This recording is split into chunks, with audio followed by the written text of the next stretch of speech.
did you know that there are many of the executives at the high music level are also investors in the privatized prison system? So I have a friend of mine who is a high level pop star. He has a star on the Walk of Fame. He was telling me that in the early 90s, when it was the boom of ghetto rap music, he said that he with his own ears heard executives speak over dinner about how they're pushing ghetto rap music. One, because you don't need session musicians, so it's cheap to produce. All you need is a rapper. They get drunk and they get high, and you just give them drugs and they just do their thing. But what does that do? It perpetuates violence, it perpetuates drugs, and it perpetuates crime in the inner cities.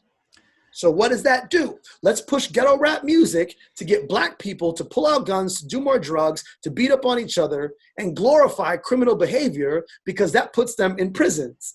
And we own the privatized prisons. So we're making money on the front end and we're making money on the back end. That's crazy.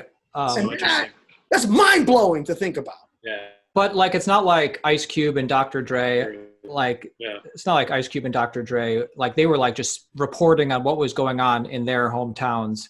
Right. Like, but you still needed the Caucasian decision makers to release the albums. Right. Right. Well, exactly. all of them. Yeah. Because they had the money to make everything.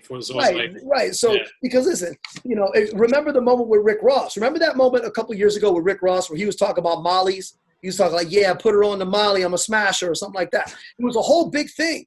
Everybody blew up on Rick Ross. Everybody was like, yo, blacklist Rick Ross because he's talking about, forcing himself sexually on a girl while she's rolling on ecstasy and that whole thing.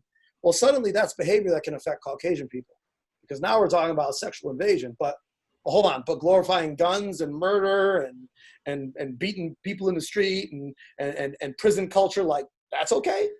Well, they must have hated glorifying murder on black people is okay, but talking about maybe doing something illegal, it is illegal and horrible to do, forcing yourself sexually on somebody while they're induced on drugs, horrible.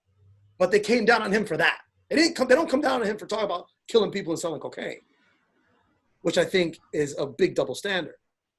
So when I think about stuff like that, and you think about the systems that are behind the systems, you do have to ask yourself, what is really happening here and what are we not seeing?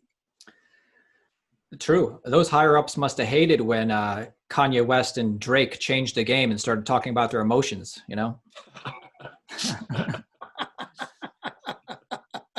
I agree, man. I agree. And Drake's good at that, man.